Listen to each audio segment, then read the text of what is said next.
In our previous videos, we have discussed the part 1 and 2 of exercise 2.2 of chapter number 2 polynomials. In this video, we will discuss the next parts. Okay. So our third part is 6x square minus 3 minus 7x. This is our quadratic equation. Okay.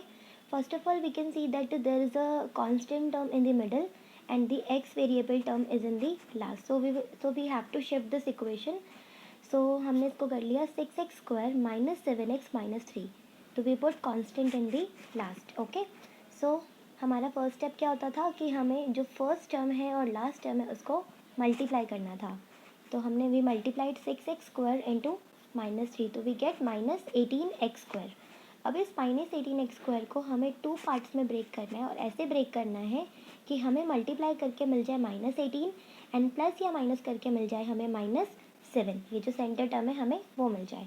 तो हमने 18 के factors बनाए तो 2 और 9.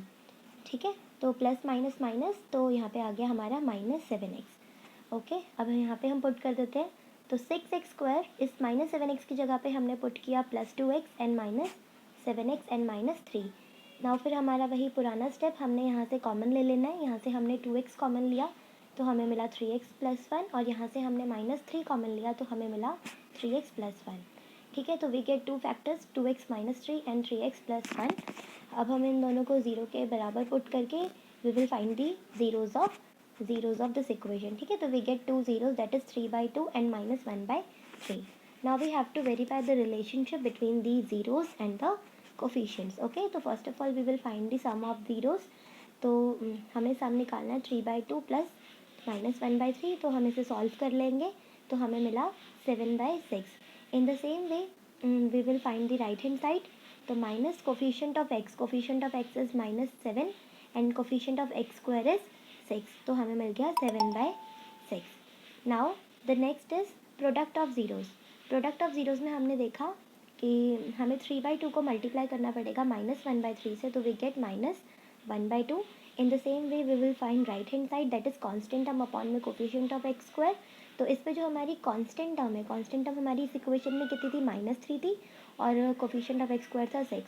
तो -3/6 करेंगे तो हमें कट के मिल गया ये 1/2. तो LHS is equal to RHS hence the relationship is verified. Okay.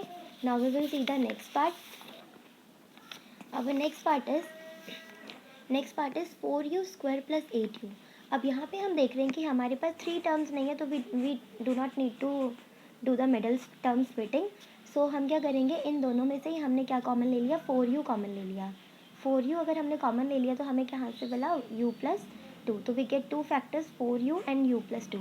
तो दोनों को ज़ीरो के बराबर पुट करके हमें मिल गया 2 ज़ीरोज़ हमें क्या मिले 0 and -2. Now in the same way we have to find the relationship. तो first of all we will find the sum of zeros. Sum of zero को प्लस किया -2 से तो वी गेट -2. एंड RHS में हमने देखा माइनस कोफिशिएंट ऑफ एक्स. हमारे पास यहाँ पे x नहीं है हमारे पास u है. तो x का कोफिशिएंट कितना है हमारे पास 8 है और x स्क्वायर का कोफिशिएंट हमारे पास कितना है 4 है. तो -8/4 किया तो हमें मिल गया -2. तो ये तो वेरीफाई हो गया.